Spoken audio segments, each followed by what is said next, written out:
की राष्ट्रीय कला केंद्र में हार्दिक स्वागत है। कला और संस्कृति समाचार लेखन पर कार्यशाला के द्वितीय सत्र में भारतीय ज्ञान परंपरा कला एवं संस्कृति में डॉक्टर संतोष कुमार शुक्ला जी हमारे साथ मौजूद हैं। उनके स्वागत के लिए मैं पी हर्षा भार्गव जी से अनुरोध करता हूँ कि प्रतीक चिन्ह देकर उनका स्वागत की।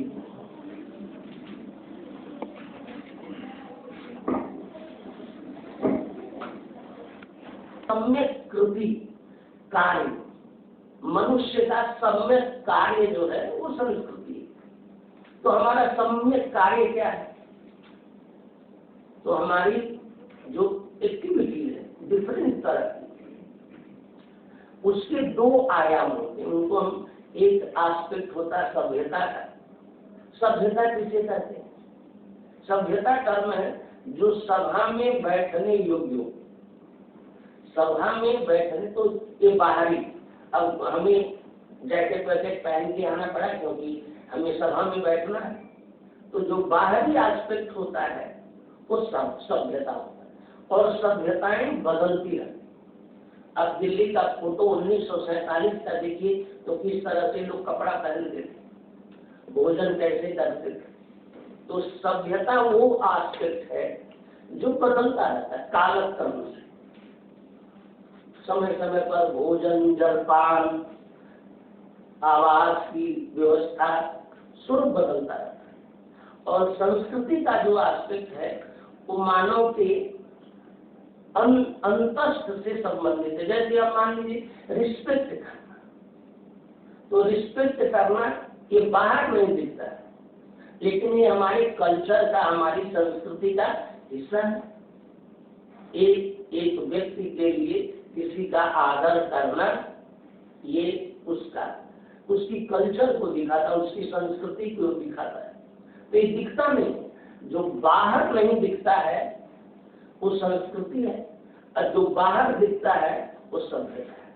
और इसी संस्कृति का एक्सप्रेशन आर्ट है, कला। जैसे करुणा हमें दिखानी है, ये करुणा संस्कृति का हिस्सा है। इस करुणा को दिखाना तो हमने पेंटिंग बनाई, लिटरेचर साहित्य लिखा, नाटक लिखे, कुछ शिल्प बनाया और उसमें एक्सप्रेस हो रहा है करुणा। तो ये कला संस्कृति की अभिव्यक्ति है। ये दोनों कला और संस्कृति अलग अलग नहीं, एक ही साथ है कला और संस्कृति। और हम जो संस्कृति के जो भाव है वो, क्योंकि हम लोग एक परंपरा के हैं जिसमें एक वेद है हमारे यहाँ, तो हर चीज वेद से जोड़ते। वेद में लिखा, तो वेद माने दैवी संस्कृति। दैवी संस्कृति ये आकाश है, पृथ्वी है, पहाड़ है, नदियां हैं, ये हमने नहीं बनाए। ये देव शिल्प है, देव कला है, ये हमने नहीं बनाए। वृक्ष हमने नहीं बनाया। वृक्ष को ऐसा बना, आजकल जेनेटिक इंजीनियरिंग में आ गया है कि टमाटर का आकार, प्रकार और रंग हम पहले से ही डिसाइड कर सकते। लेकिन पहली बार टमाटर बनाना तो वो एक दैवी प्रक्रिया ही है। तो दैवी शिल्प से मानवीय शिल्प की तरफ हम जाते हैं कि उसी का अनुकरण करते हैं। तो इन कलाओं को, इनको हम कला कहते हैं। अब जैसे कोई व्यक्ति बोल नहीं सकता, सुन नहीं सकता, वो भी कुछ अभिव्यक्ति कर सकता है, लिख सकता है, बना सकता है। तो एक ग्रंथ में यही लिखा कि कला वो है कि जिसको कोई भी कर सकते, कोई भी बना सकते, कोई भी अपनी मानवीय भावों को एक्सप्रेस कर सकते। और ये चीजें मनुष्य को मनुष्य बनने की जरूरत है। कला और संस्कृति हमारे लिए बहुत जरूरी है, क्योंकि हम मानते हैं कि मनुष्य और पशु में अंतर नहीं। मनुष्य और पशु लगभग बराबर है, क्योंकि आहार, निद्रा, भय, मैथुन सामान्य में तत्व, ये सामान्य, पशु और नर में ये सामान्य। धर्मो ही तेषाम, धर्म, अधर्म क्या है? यही अधिक है पशु से मनुष्य। और इसी को नीति श्लोक में कहा कि साहित्य, संगीत, कला विहीन, साहित्य से, संगीत से, कला से यदि हम विहीन हैं तो हम साक्षात पशु हैं। केवल कैसे पशु हैं? पुच्छ नहीं है और विषाण नहीं, पूंछ नहीं है और सिंह नहीं है, लेकिन हम हैं पशु। यदि हमारा परिचय साहित्य से नहीं है, संगीत से नहीं है, कला से नहीं है, तो हम पशु के बराबर। तो इसीलिए हमारी ज्ञान परंपरा में मानव को मानव बनाने के लिए कंपल्सरी सब्जेक्ट रहते हैं। ये सब सब्जेक्ट जितने नॉलेज सिस्टम है किसके लिए लिखे? जो भी हम फिजिक्स, केमिस्ट्री, मैथ्स ये सब पढ़ रहे हैं, ज्योग्राफी किसके लिए पढ़ रहे हैं? मनुष्य पढ़ रहा है, क्योंकि मनुष्य ही गड़बड़ है। गलत काम मनुष्य करता है, तो ना ज्ञान की जरूरत क्या है कि मनुष्य को ठीक करना, अच्छा करना। तो शास्त्र का लक्षण किया है कि शास्त्र किसे कहते हैं? तो कहा शास्त्र के दो प्रयोजन है, प्रवृत्ति और निवृत्ति कराना। मनुष्य ये काम करे, ये न करे। तो मान लीजिए कोई रूल ना हो, कहाँ जाना चाहिए कहाँ नहीं जाना चाहिए, तो हम लोग हर जगह घुस जाए। तो लिख गए हम बताइए, इधर बैठिए, नहीं तो हम तो कहीं भी आ जा सकते। एक दिन रेड लाइट दिल्ली के किसी चौराहे पर बंद करके देखी, सब पढ़े लिखे लोग एकदम गाड़ी लगा के आगे खड़े हो जाएंगे। लगेगा ही नहीं कि यहाँ कोई पढ़ा लिखा व्यक्ति दिल्ली शहर में है, सब अपनी गाड़ी आगे ले जाने इकट्ठे। तो वो पशुता निकल आती है। तो कहा कि प्रवृत्ति कराना, निवृत्ति कराना, ये किसके लिए? मनुष्यों के लिए, मनुष्य अच्छा बने। तो जितने भी शास्त्र लिखे गए, जो भी हम पढ़ते, लेकिन कला, साहित्य, संगीत ये हमारी संस्कृति के अभिव्यक्ति के पार्ट है। क्योंकि संस्कृति ऐसा नहीं है कि मान लीजिए हम कल्चर्ड है तो यहाँ से कोई लाल बत्ती निकलेगी, कैसे पता चलेगा? हमारे बोलने से पता चलेगा। मैंने अच्छा बोलेंगे तो हम बड़े संस्कृत व्यक्ति, तो हम जैसे बात बोलें, हम जैसे लिखेंगे तो उधर बड़ा सुंदर राइटिंग अभ्यास किया होगा। कुछ भी हम करेंगे तो हमारी जो आंतरिक गुण है, कौन से गुण? जो यूनिवर्सल, करुणा, दया, क्षमा, अहिंसा, ये सब कला, संस्कृति, साहित्य, संगीत से एक्सप्रेस होते हैं। जैसे मैथमेटिक्स कोई बच्चा पढ़ता है तो दया करनी चाहिए, उसमें कहां से सीखे? कॉमर्स पढ़ता है तो लोगों का उपकार करना चाहिए, ये भाव कहां से सीखेगा? जब तक वह संस्कृत साहित्य न पढ़े, संगीत न सुने, क्योंकि ऐसे मानवीय भाव वहां एक्सप्रेस होते हैं। इसीलिए अन्य शास्त्र में विद्वान होना ही चाहिए, लेकिन इन विषयों में हमारी अच्छी गति हो, हम अच्छे विद्वान बने, इसके लिए इसको भारतीय ज्ञान परंपरा में एक तरीके से कंपल्सरी सब्जेक्ट बनाए। इसको हमें पढ़ना लिखना चाहिए। इस प्रकार से जो हमारे मूर्त और अमूर्त भाव होते हैं, जैसे जिन मूर्त रूप, जैसे दया है, तो दया का कोई फॉर्म नहीं, रूप नहीं, करुणा का कोई रूप नहीं। लेकिन जब हम करुणा करेंगे किसी के ऊपर तब दिखेगा कि ये करुणा करने वाले। तो इन अमूर्त भावों को, संस्कृति के अमूर्त भावों को जब हम एक्सप्रेस करते हैं तो वह साहित्य बनता है, वह संगीत बनता है, वह कला बनता है। तो इसलिए लोक के में इनको हम अभिव्यक्त करते हैं और लोग देख करके प्रसन्न हो, क्योंकि सब लोग इसमें दक्ष नहीं होते। हम लिटरेचर कविता नहीं कर सकते, लेकिन कविता सुन के पसंद तो हो सकते हैं, प्रसन्न हो सकते हैं। अच्छा संगीत सुन के खुशी हो सकते हैं, यद्यपि हम मान लीजिए हम गीत नहीं लिख पाते हैं। तो एक अभी गीत झांसी की रानी का गीत है, देश ये देश आदि देश को बढ़ना चाहिए, सुना नहीं? झांसी रानी का एक जो फिल्म आई थी मणिकर्णिका, उसी फिल्म में गाना है, देश को, बड़ा सुंदर गाना है, बड़ा अच्छा भावपूर्ण। मैंने उसको सेव किया है, इन्होंने प्रसून जोशी ने लिखा।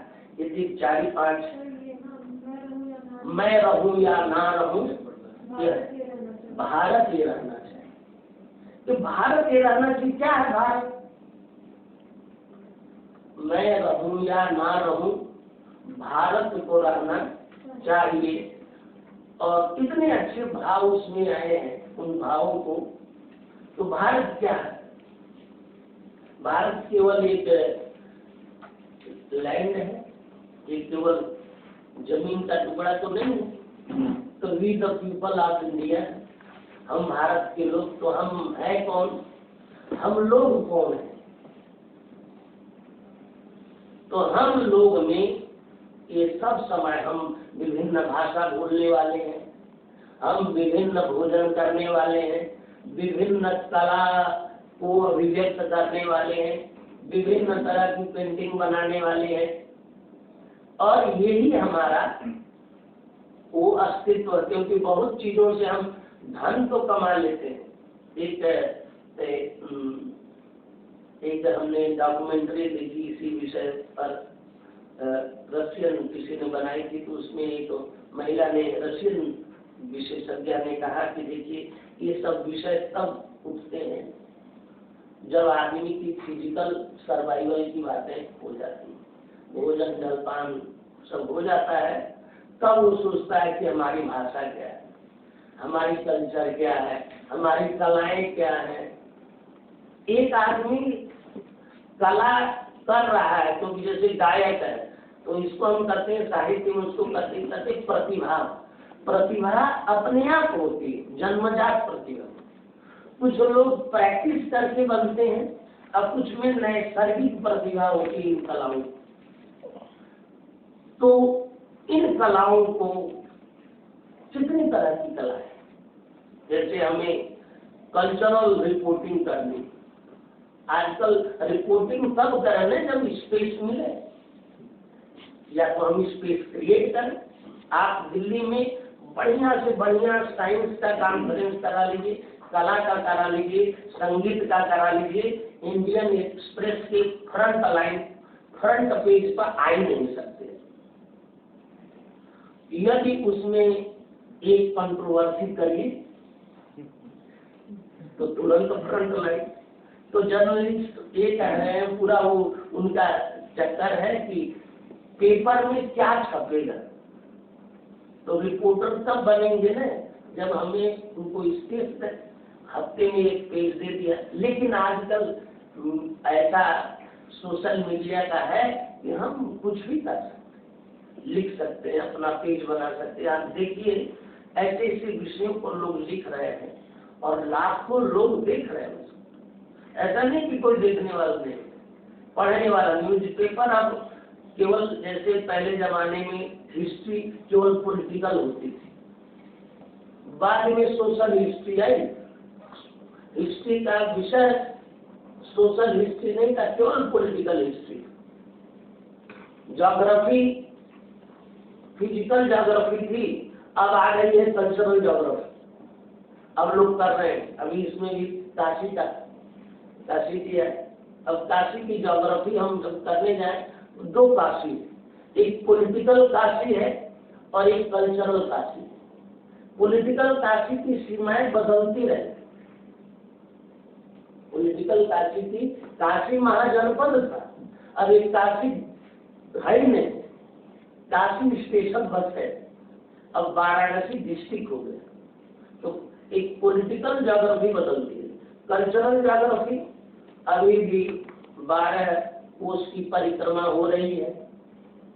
लोग घर बनाने वाले की भाई काश्याम मरणान मुक्ति, तो कम से कम काशी की सीमा में रहे, अपना घर जो आवास हो काशी की सीमा में हो। यद्यपि वाराणसी डिस्ट्रिक्ट बहुत है। तो एक कल्चरल काशी, एक कल्चरल इंडिया और एक पॉलिटिकल इंडिया। कल्चरल इंडिया में अभी भी कह रहे हैं कि भारतवर्ष से जम्बू द्वीपे, भारतवर्ष से भरत खंडे, याद कर रहे हैं क्योंकि वो हमारे मानव मस्तिष्क में बैठा हुआ है, उसका हिस्सा है, वो बदलता नहीं। और एक पॉलिटिकल चीजें बदलती रहती। तो ये जो कलाएं हैं, इन कलाओं को जिनको हम कला मानते हैं, जैसे कला संस्कृति के नाम पर आजकल हम क्या करते हैं, तो उसका बहुत छोटा दायरा है। अब जैसे कल्चर मिनिस्ट्री क्या करती है, इसी से आप समझ सकते हैं कि कल्चर का मतलब क्या समझते हैं। ठीक है ना? तो बहुत छोटा दायरे में समझ कि कल्चर मतलब क्या होता है।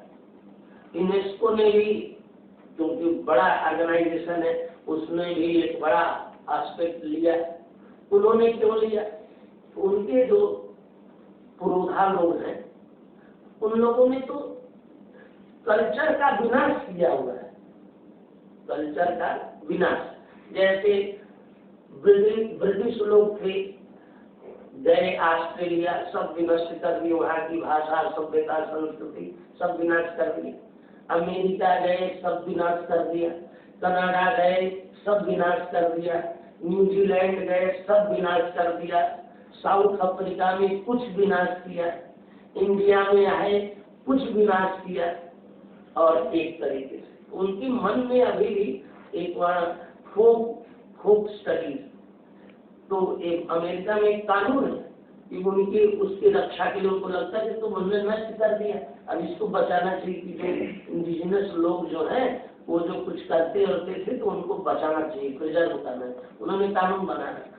तो वो इस चिंतन में कि ये चीजें हमसे नष्ट हो गई, अब हमें उनको बचाना चाहिए। अब एक कोई विषय ले ले, कितने विषय कला के हो सकते हैं हमारे ग्रंथों में, उनको हम पहले आपको केवल काउंट कराते हैं कि कलाएं क्या है।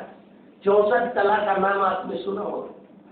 उन 64 कला में हिस्ट्री भी आर्ट है। इतिहास एक कला है। इतिहास पढ़ा नहीं जाता था, सुना जाता था। इतिहास हम क्या करते थे? सुनते थे। इतिहास का श्रवण होता था, इसीलिए आजकल भी पुराने इतिहास सुनते रहते हैं। और इसीलिए दो तरह की हमारी स्मृति, एक स्मृति जो है पाठ्यक्रम की है, तो वो पाठ्यक्रम की स्मृति नेशनल मेमोरी में नहीं रहती। अब आप पूछ लीजिए कि अकबर कहाँ हुआ था, तो जब तक 6th 7th 8th में थे तब तक याद है। अब छोड़ो यार, क्या है हिस्ट्री के चक्कर। एक दिन बच्चों में कोई व्यक्ति भगवान जिसे कहा कि हमको भी फिर से जीवन, हम फिर बच्चा बनना चाहते हैं, तो सोच लो हम बना सकते हैं। फिर वही हिस्ट्री, ज्योग्राफी, पॉलिटिकल साइंस पढ़ना पड़ेगा, 7th 8th में होते हुए आना होगा। यही चीज, वो जो इतिहास है वो हमारी स्मृति में नहीं रहता, वो किताब में रहता है, उससे निकल लेते हैं। तो राष्ट्रीय स्मृति में क्या रहता है? तो रहता राम रहते हैं, महाभारत रहता है, रामायण रहता है, ये किसी को पढ़ाया नहीं जाता, ये सुन करके और अपने अपने क्षेत्र के वीर पुरुषों को, महापुरुषों को हम याद रखें। ये इतिहास को भी एक आर्ट के रूप में 64 कलाओं में शिव तत्व रत्नाकर एक टेक्स्ट है, बसव राजेंद्र वे आथर है, 3 जगह लिस्ट है। महाभारत के, श्रीमद् भागवत के टीकाकार श्रीधराचार्य ने कमेंट्री की है, वहां भी लिस्ट दी हुई है, एक यहाँ लिस्ट दी हुई है और एक कामसूत्र में लिस्ट दी हुई है 64 कलाओं। तो पहली लिस्ट यहाँ से सुने आप, इतिहास एक कला है। अब आप रिपोर्टिंग करने जा रहे हैं तो इतिहास का बोध होना चाहिए। क्या है इतिहास? तो इतिहास को उन्होंने ये भी ट्रांसलेटेड टर्म नहीं है, हिस्ट्री का एक अनुवाद नहीं है, एक इतिहास टर्म भारतीय टर्म है, वेदों में भी है और बाद के कौटिल्य ने भी इतिहास शब्द की इटमोलॉजी दी और डेफिनेशन दिया जिसे इतिहास कहते हैं। उसके बाद आगम परंपराएं, ये भी कला का विषय है। इतने आगमिक संप्रदाय हैं, बहुत सारे आगम, जैनागम है, बौद्धागम है, शाक्तागम है, शैवागम है, ये आगम परंपराएं। आगम और निगम की जो दो परंपराएं, तो आगम परंपरा को भी हम 64 कलाओं में गिने। काव्य, जिसको हम कहते पोइट्री आर्ट है, काव्य कला है, नाटक लिखना कला है। तो काव्य के अंतर्गत बहुत सारे विषय की भी कला है। उसके बाद अलंकार करना, अलंकरण। अब देखिए, आप किसी को इंटीरियर डिजाइनर हो गए, किसी व्यक्ति को अलंकृत कर रहे हैं, घर को अलंकृत कर रहे हैं, हवाई जहाज को अलंकृत कर रहे हैं। कुछ लोग एक्सपर्ट हैं केवल हवाई जहाज की इंटीरियर डिजाइनिंग।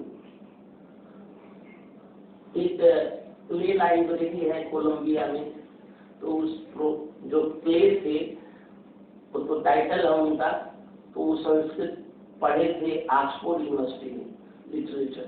तो खूब धन कमाने, उनकी पत्नी जो है हवाई जहाज की इंटीरियर डिजाइनर, खूब पैसा था।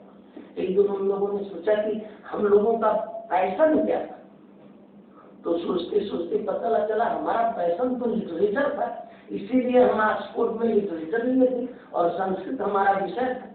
तो उन दोनों ने इतना धन लगा करके कोलंबिया यूनिवर्सिटी को दिया कि संस्कृत के या प्राकृत के लिटरेचर का ट्रांसलेशन 50-60 भाग में प्ले लाइब्रेरी आप जाके देखिएगा।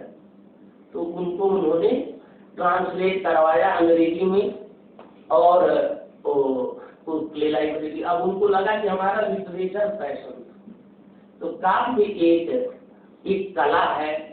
काव्य लिखना, काव्य सुनना, काव्य का और नाटक, गायन करना, अलंकरण करना, कवित्व क्षमता भी एक कला है। कवित्व जैसे कहते हैं नरत्वम दुर्लभ, हम लोग नर होना दुर्लभ है और नर में भी कवि हो जाना और अति दुर्लभ है। तो कवित्व दुर्लभ हम लोग की, शक्ति तत्र सुदुर्लभ। कवि तो हो लेकिन बहुत लोग पोइट्री हमेशा नहीं लिख पाते, कभी कभी, तो उसमें भी ये सब अलौकिक होते हैं जो किसी को प्राप्त होते हैं। काम शास्त्र भी आर्ट के अंतर्गत माना गया काम। युद्ध क्रीड़ा, युद्ध खेलते हैं, ये भी कला है। देश भाषा लिपि विज्ञान, लिपि जानना, जिसको आजकल पैलियोग्राफी हम कहते हैं कि विभिन्न लिपियों का ज्ञान होना। अब हम लोग इंडियन कैसे होंगे, 1-2 लिपि जानते हैं। चेन्नई जाकर के हम साइन बोर्ड पढ़ ही नहीं सकते, अब चेन्नई वाले हिंदी का साइन बोर्ड नहीं पढ़ सकते, और हम और कहीं जाके उसका साइन बोर्ड नहीं पढ़ सकते। तो हमारे गुरुजी आते थे हमको लेके, तो यहाँ हनुमान मंदिर के सामने सब प्रदेश का इंपोरियम होता था, देख सब इंपोरियम पर अलग अलग प्रांत का नाम, उनके इंपोरियम के नाम लिखा रहा, ये इसका नाम है, ये इसका नाम है।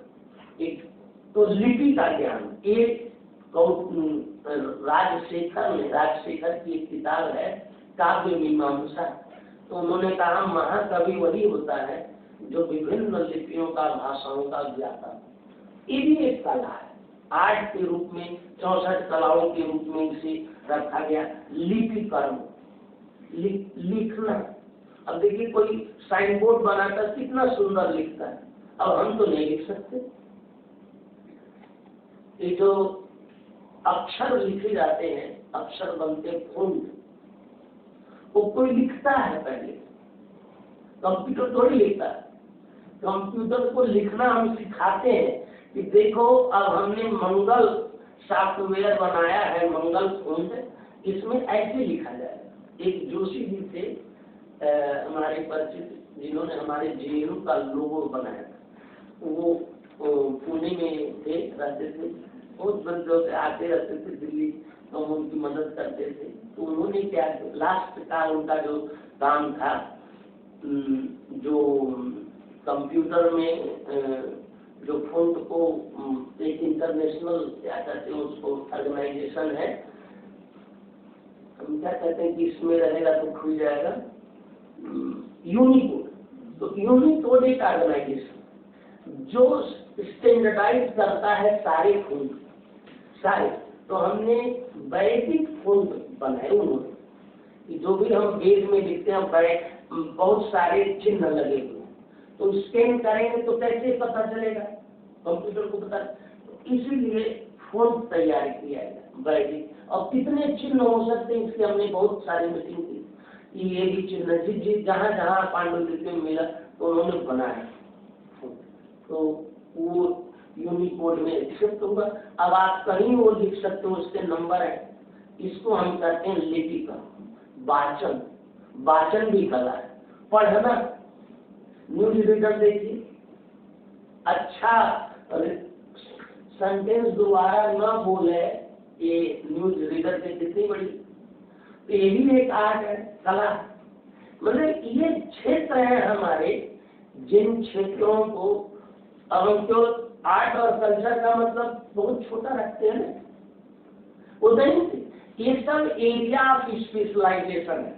आज आप किसी एक एरिया में, जिसको आजकल हम कौशल विकास कर रहे हैं, ये सब एरिया में जो एक्सपर्ट होते थे उनकी रोजी रोटी से चलती थी, ये जीविका के साथ हम कहीं हम नौकरी करने थोड़ी जाते थे, इन्हीं विषयों में एक्सपर्ट होते थे और हम अपना काम जीविका चलाते थे।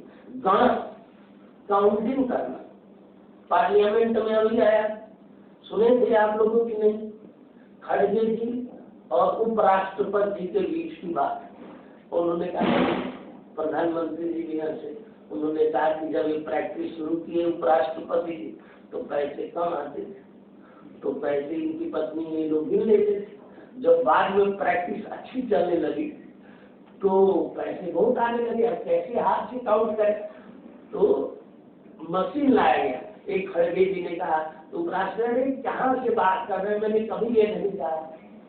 तो काउंटिंग करना, ये गणक होना।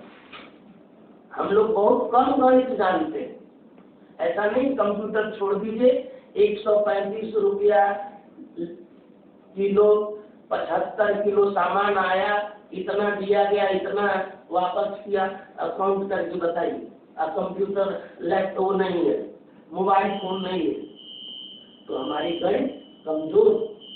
तो कौटिल्य ने लिखा है कि चूड़ाकरण के पश्चात, मुंडन के पश्चात बच्चों को क्या सिखाना चाहिए, लिपिम संख्यानम चोपयुंजित, संख्या काउंटिंग करना, संख्यानम, एक गणक होना, ये भी एक आर्ट है। इसके बाद व्यवहार, व्यवहार किसे कहते हैं?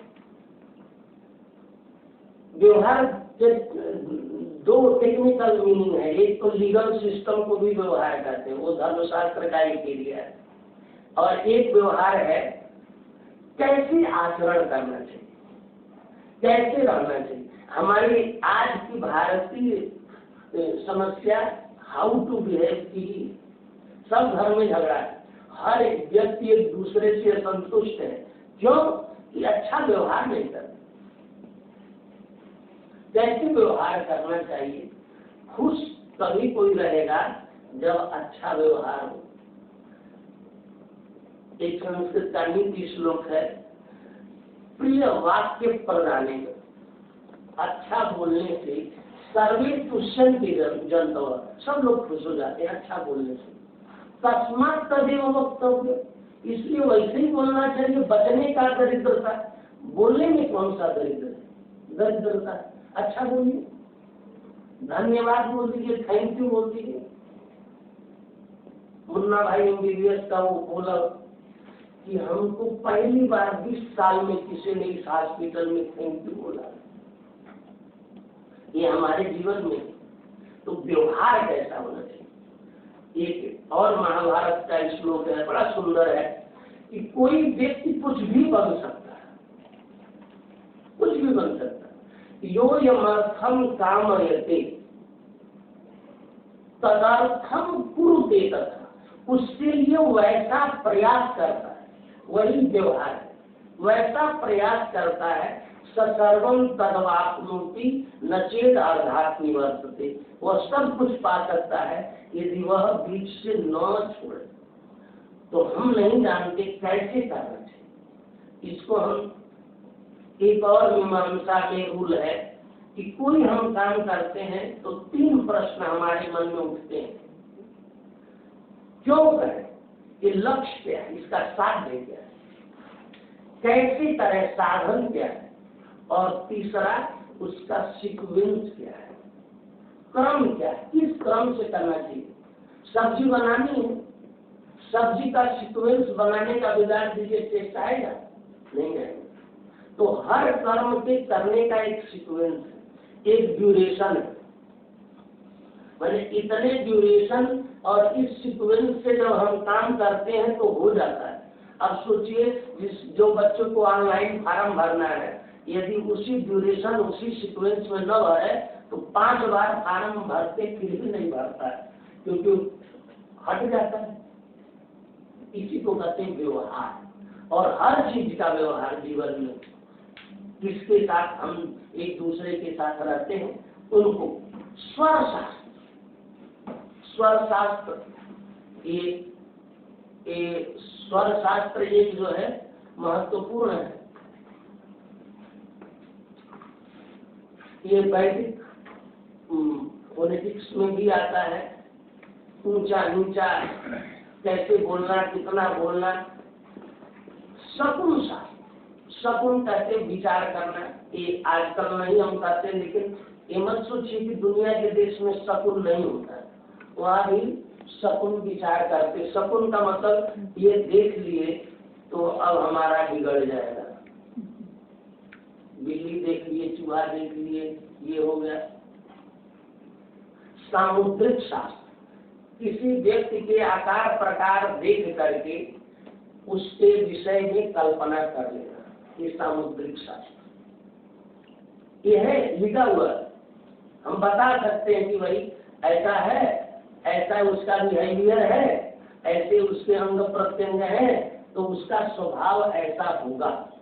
इसको ये भी कला है। अभी आजकल वो बाबा जी का चल रहा है, एक कला है, ये सब कला है। हम सब, क्योंकि ये यदि आप जानते हैं तो आप तुरंत उसको समझ सकते हैं। जैसे कोई अब कोई कहती हुई कैसे बोलते हैं, एक भी गलती नहीं होती, तो एक कला है ना। हम बोलेंगे तो हमारा न्यूज गड़बड़ा जाएगा 3 बार में। वो आएंगी चित्रा त्रिपाठी धड़ाधड़ न्यूज पढ़ के चली जाएंगी 5 मिनट में, और हम 5 बार गिर जाएंगे। हम अच्छा न्यूज लिख देंगे, पढ़ नहीं हो सकता और न लिख पाए।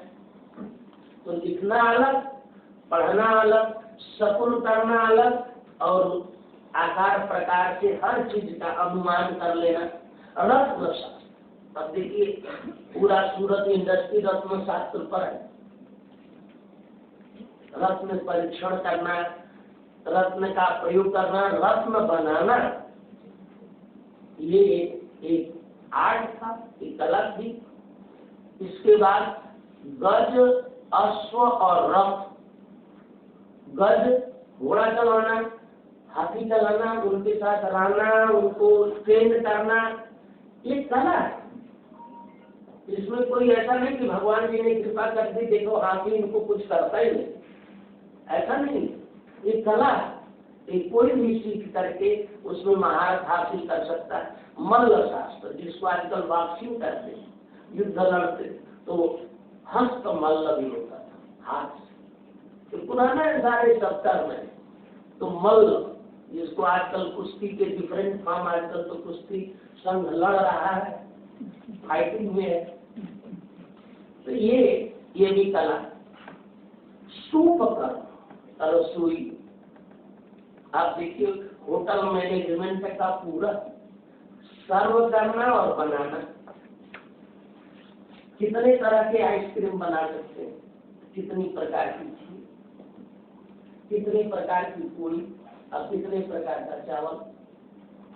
मैडम साउथ से हैं, तो हम कहते हैं सुबह इडली खाइए तो ब्रेकफास्ट है, दोपहर में इडली खाइए तो लंच है, और शाम को इडली खाइए तो डिनर है।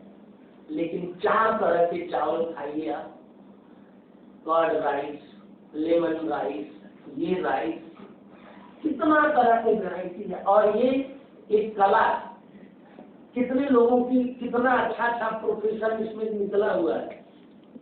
आजकल बच्चे इसको फीस देके पढ़ रहे हैं और विदेश में नौकरी कमा रहे हैं, अलग अलग होटलों में नौकरी हो रही, छोटे से लेकर बड़े होटल में नौकरी है। और इस क्षेत्र में लड़कियां नहीं, लड़कियां सिर्फ नहीं, बहुत कम, रेयर, पुरुष ही इस क्षेत्र में भोजन बनाने के काम में दुनिया भर में लगे हैं, स्त्रियां कम।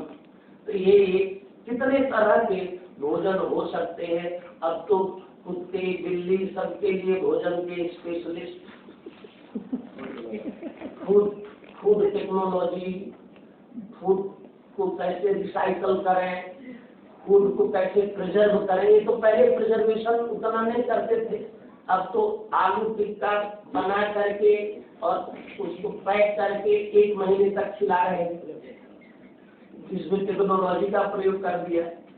ये भी एक आर्ट के रूप में था। उसके बाद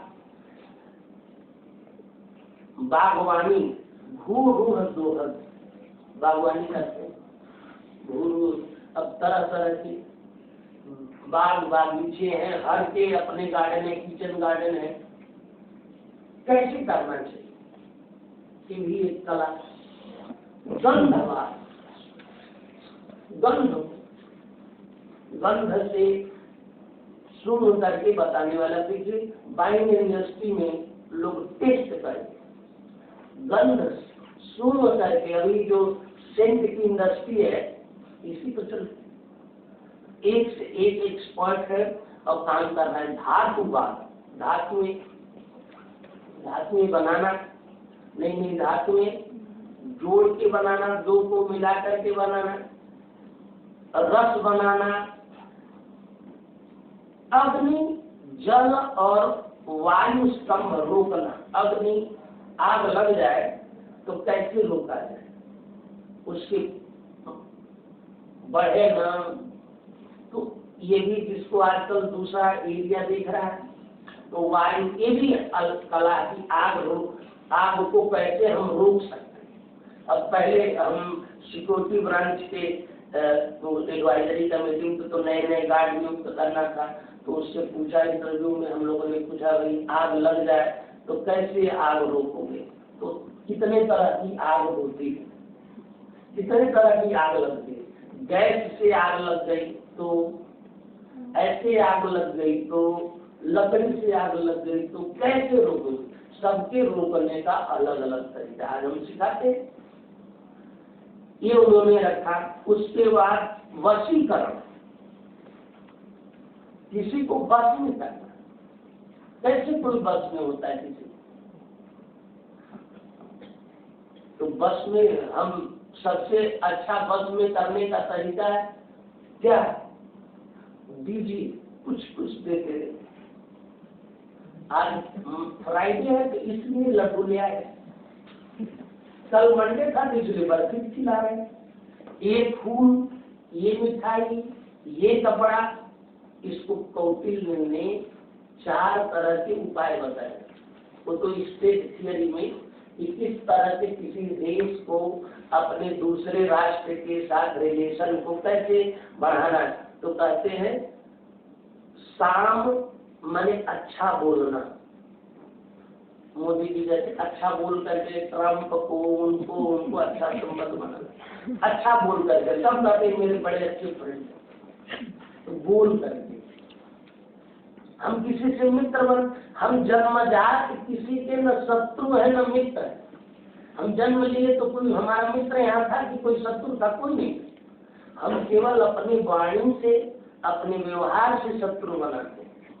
तो ये देने से जो जिसका जितना लेता है वह उसके उतने बस में होता है। तो वशीकरण और भी उसके उपाय मंत्र आदि जो करते हैं। इसके पास उच्चारण, मारण, काल वंचन, पर काया प्रवेश, ये सब ऐसे जो साधना परक है। कर पर काया प्रवेश, ये भी एक आर्ट है। शंकराचार्य जी ने पर काया प्रवेश किया था। ये नहीं है कि नहीं हो सकता। अभी हम कल परसों देख रहे थे कि एक है आज अमेरिका के टीवी चैनल पर एक जादूगर आया और इस मंच पर ऐसे करके अपना सर निकाल लिया, ऐसे करके और बोल रहा है सर नहीं है, और टीवी कैमरे के सामने। तो कोई ना कोई कला है। तो पर काया प्रवेश, उसके पश्चात वाक सिद्धि, अंजन। अंजन का मतलब होता है आंखों की सजावट, जो अंजन लगाते हैं, ये भी एक कला है। इस प्रकार से औषधि सिद्धि, चित्र क्रिया। चित्र क्रिया औषधि सिद्धि का मतलब होता है कि कोई दवा हम ऐसा बना दिए कि वो कारगर हो। घर में कुछ लोग बनाते हैं, कैसे बनाना चाहिए? जैसे घी जो होता है तो कितने वर्ष के चरक संहिता में 1 वर्ष से लेकर 100 वर्ष तक के घी का अलग अलग नाम हर, और जितना पुराना है उतना महत्वपूर्ण है। तो औषधि सिद्धि करते थे। आजकल अब मेडिसिन बन के आया फैक्ट्री में, उसमें क्या सिद्धि करना है? जो हम खुद बनाते थे, खुद तैयार करते थे। इसके बाद चित्र क्रिया, पेंटिंग। चित्र किसे कहते हैं? चित्र एक कलर की पेंटिंग नहीं होती, उसको चित्र कहते हैं। चित्र में जब तक 2-3 तरह के कलर ना हो तब तक वह चित्र ही नहीं। एक कलर का पेंटिंग को चित्र नहीं कहते। लोह क्रिया, लोहे से लोहा बनाना, लोहे से वस्तु तैयार करना, ये लोह क्रिया। अश्म क्रिया, अश्म माने भस्म। मृत क्रिया, मिट्टी के बर्तनों को तैयार करना, मिट्टी से तरह तरह की चीजों को तैयार करना, ये मृत क्रिया। अलग अलग तरह की मिट्टी, कहाँ किस तरह की मिट्टी का प्रयोग करना है, और अलग अलग क्षेत्रों की अलग अलग मिट्टी। दाह क्रिया, जलाना। कैसे कितना दाह करने से रोग भी ठीक होता है। रोटी बनती है तो कितने पर रोटी बनती है, कितने पर जल जाती है। तो दाह क्रिया जो वस्तु को तैयार करने के लिए जरूरी होती है। वेणु क्रिया, वेणु बांसुरी जानते तो केवल बांसुरी एक है, बांस से बनी हुई चीजों बांस, आजकल बांस इंडस्ट्री हो गई, तरह तरह की चीजें, अचार बन रहे हैं, कपड़े बन रहे हैं। चर्म क्रिया, चमड़े का उद्योग पूरा, तो चमड़ा कैसे पतला होगा, टाइट ढीला कैसे होगा, ये सब लिखे हुए। माने अब आप देखिए, कोई छोटे मोटे एक एरिया की स्पेशलाइजेशन नहीं है, सारे के सारे इनको कला के रूप में हम बड़े छोटे शब्द में आर्ट्स है। आज के युग में हम क्या है, एक इंजीनियरिंग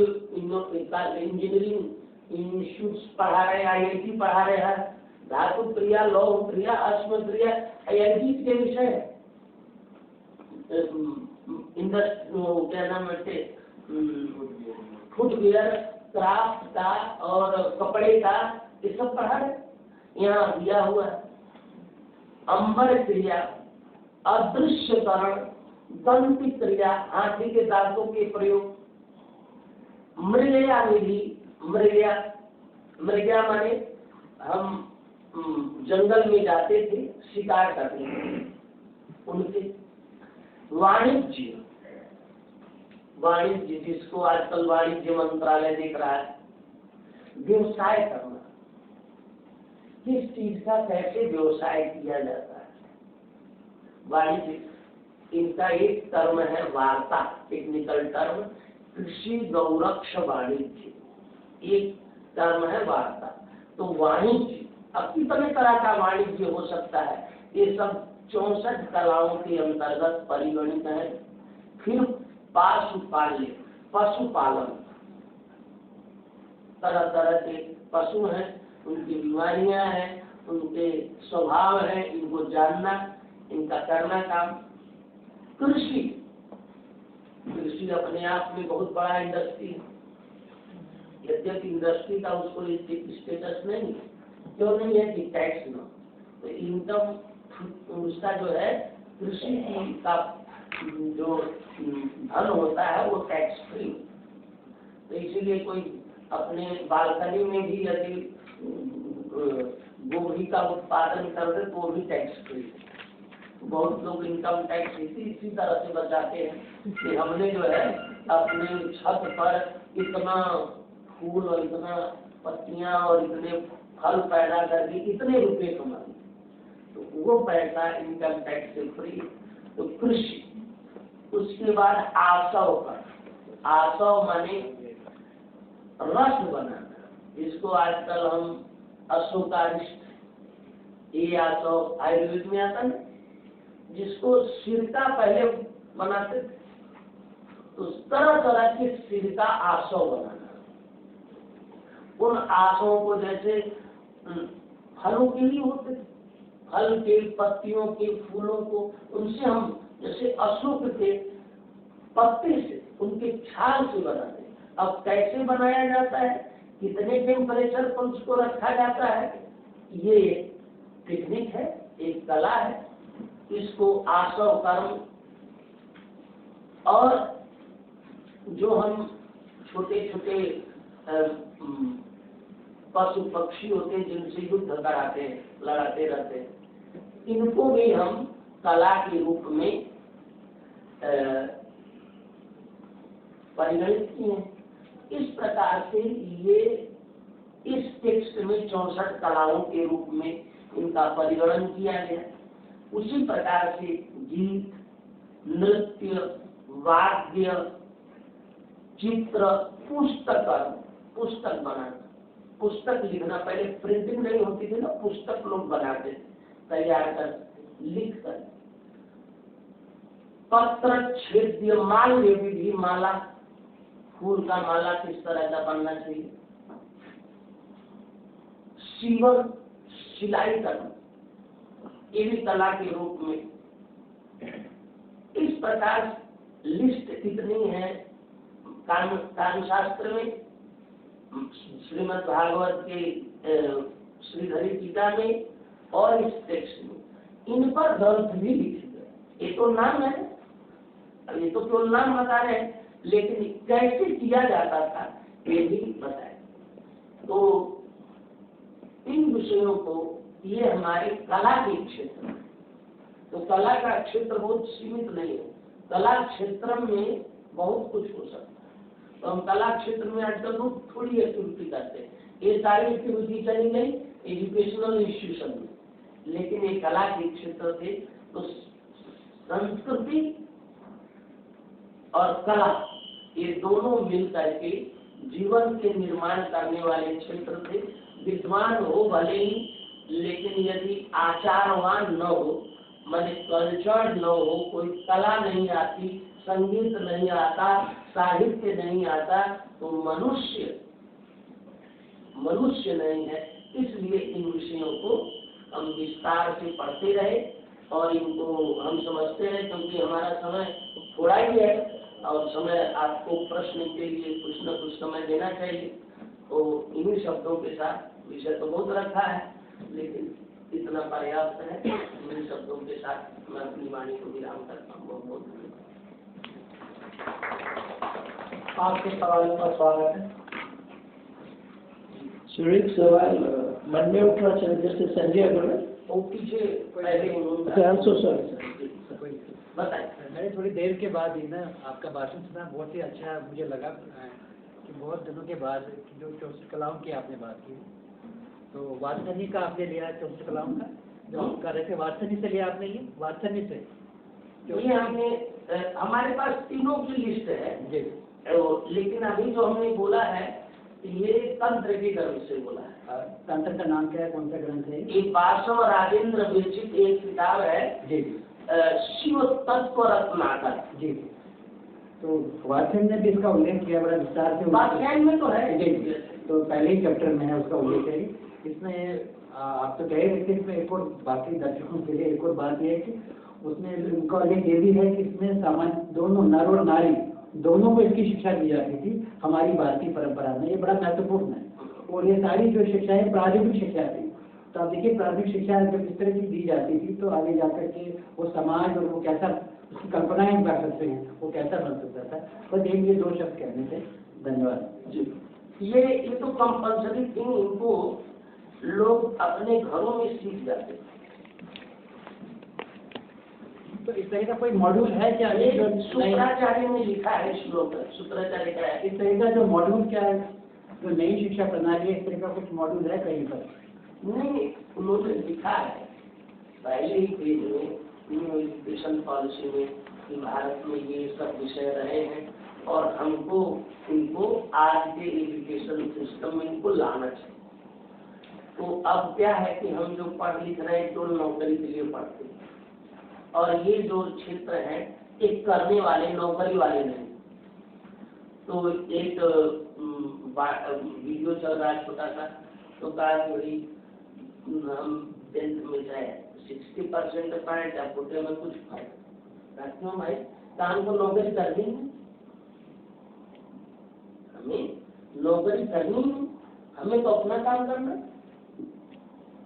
हमें तो खुद कुछ काम करना जिसमें हम निपुण है। एक शुक्राचार्य का एक श्लोक है, जो व्यक्ति याम याम कलाम समाप्त, जिस कला को लेकर के यो ही निपुणो यो ही मानव, जो व्यक्ति जिस कला में निपुण, नैपुण्य करने सम्यक, उसी को आगे बढ़ाने में और अच्छा करने में ताम ताम कुर्यात सही वही, उसको उसी कला में खूब आगे बढ़ना चाहिए, खूब अच्छा बढ़ाना चाहिए।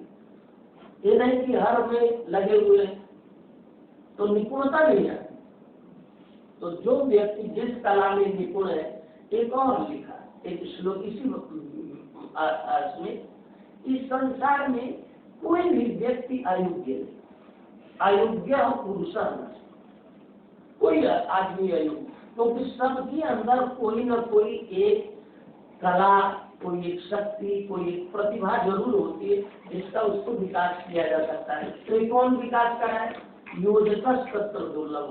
अब हम बच्चा फेल हो गया तो अब सोचिए अब तो किसी काम करने, नौकरी नहीं लग करे, नालायक हो तुमको काम मिलेगा। मतलब नौकरी एक 25,000 की नहीं मिली तो उसकी जिंदगी चली जाएगी। ये जो आधुनिक शिक्षा से सीख करके जो हमारे अंदर एक बात आ गई है, इससे ये बड़ा नुकसान हुआ है। अभी भी हो रहा है। हम एकदम डिप्रेशन में, पीएचडी करने के बाद बच्चे डिप्रेशन हो जा रहे हैं। नौकरी में कहाँ से नौकरी में?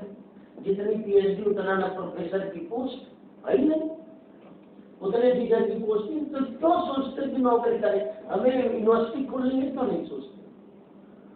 हमें किताबें लिखनी है, क्यों नहीं सोचते? कोई अच्छा करेगा तो आप कुछ ऐसा सर पूछ लें सर आपने कौटिल्य के बारे में 4 चीज आप बता रहे थे, तो पूरा नहीं हुआ था। आपने साम बोला था कि मोदी जी सबको कुछ साम दान दंड भेद, तो उसका भी थोड़ा विवरण बता दें।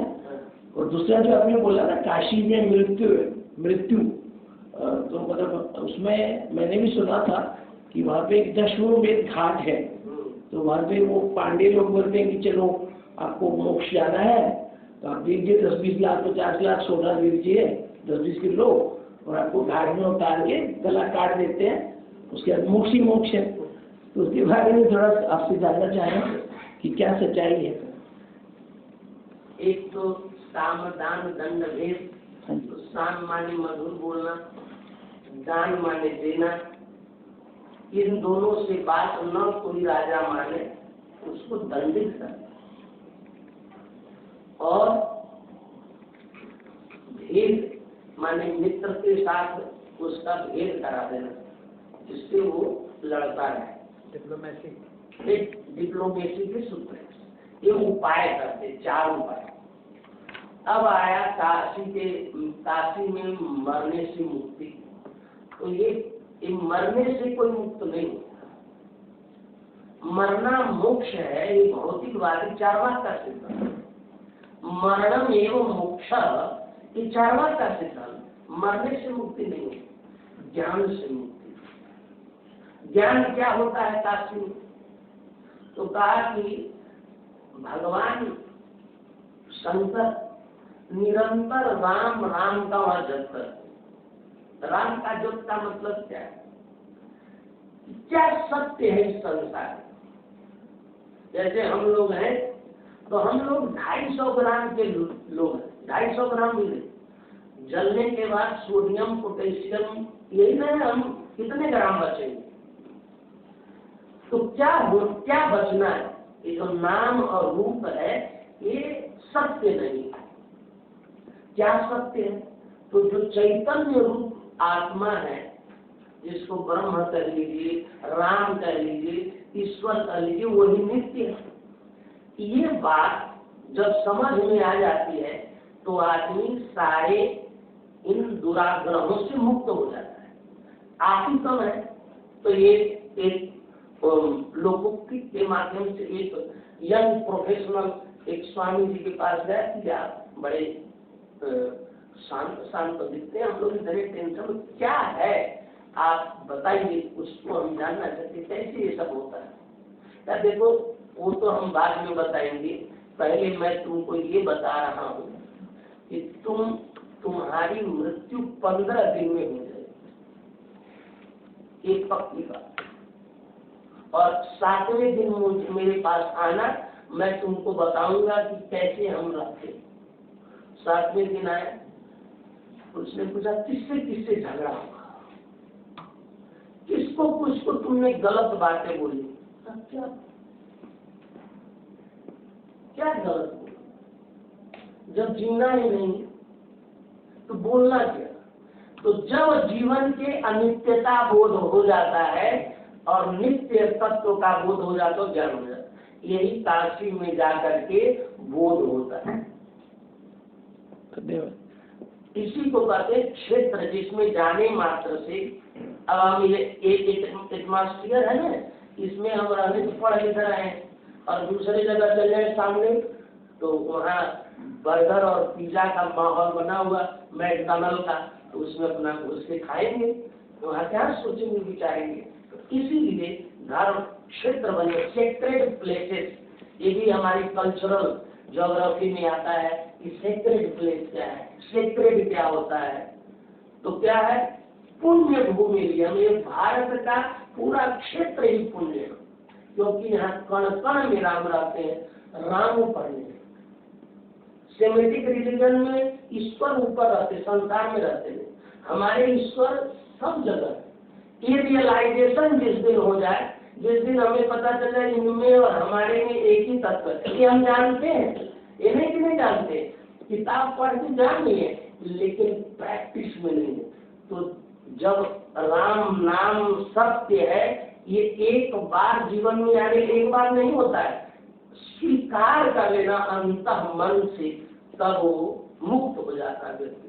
मुक्ति का मतलब है अनित्यता का नाश और नित्य बोध, एकत्व बोध, सब में एक तत्व है, इसका बोध होना ही मोक्ष।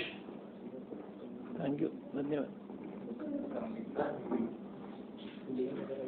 सर, आपने बताया था कि हिस्ट्री है, इतिहास जो है वो सुनने की एक मतलब एक क्षेत्र है, जैसा सुन के लोगों ने उस चीज को समझा है।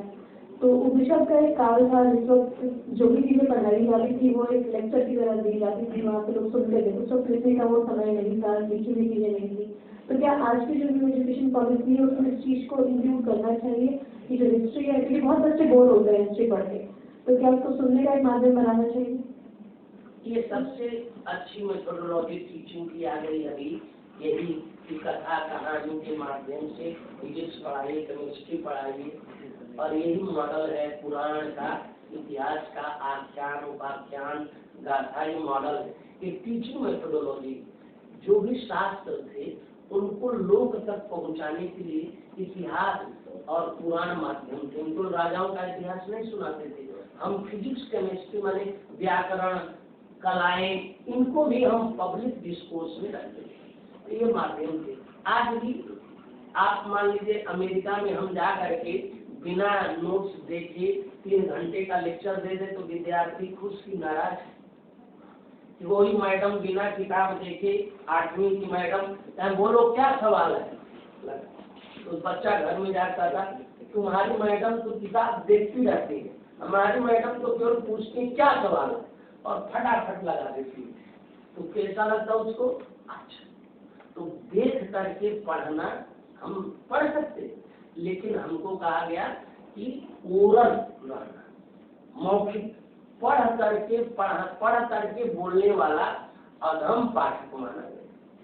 तो ये कॉन्फिडेंस हमारे में आना चाहिए जो पढ़ने, क्योंकि अध्ययन के 4 प्रकार, अधीति माने जानना, बोध, आचरण और प्रचार, डिस्कोर्स करना, पढ़ाना, दूसरे को बताना।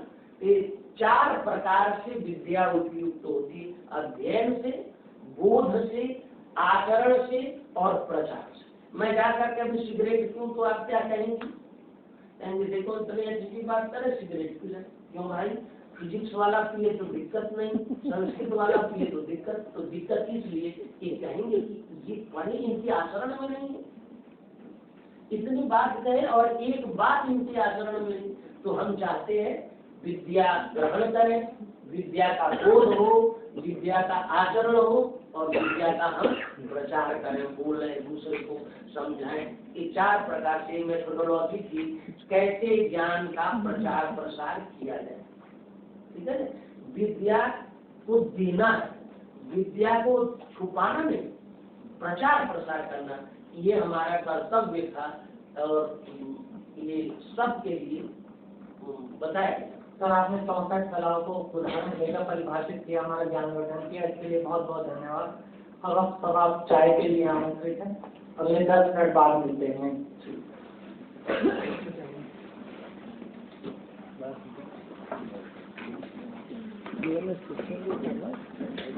बढ़ गया नहीं, नॉलेज बढ़ गया, लेकिन वो समझ में नहीं आया, रिपोर्टिंग में